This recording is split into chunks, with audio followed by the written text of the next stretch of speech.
মাথায় বরফের সাদা টুপি পরে থাকা নিউজিল্যান্ডের মাউন্ট তারানাকি এখন আর শুধু একটি পর্বত নয়, আইনিভাবে এটি মানুষ হিসেবে স্বীকৃতি পেয়েছে।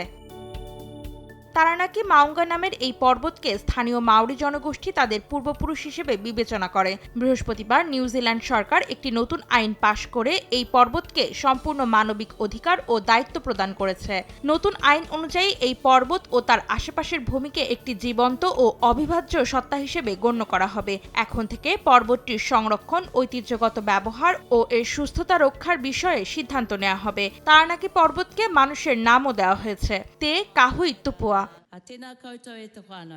1800 ও 1900 শতাব্দীতে নিউজিল্যান্ড যুক্তরাজ্যের উপনিবেশ হওয়ার পর তারানাকি অঞ্চলের মাওরি জনগণের কাছ থেকে পর্বতটি কেড়ে নেওয়া হয়। 1970 ও 80-র দশকে মাওরি আন্দোলনের ফলে নিউজিল্যান্ডের আইনে মাওরি ভাষা, সংস্কৃতি ও অধিকারের স্বীকৃতি বৃদ্ধি পায়। আইন প্রণেতারা বলছেন, এই আইনটি মাওরি জনগণের বিরুদ্ধে উপনিবেশবাদী অন্যায়ের স্বীকৃতি হিসেবে এসেছে।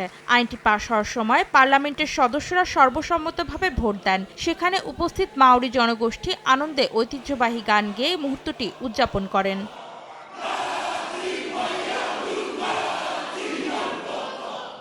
অন্তরা সেন, সময় সংবাদ।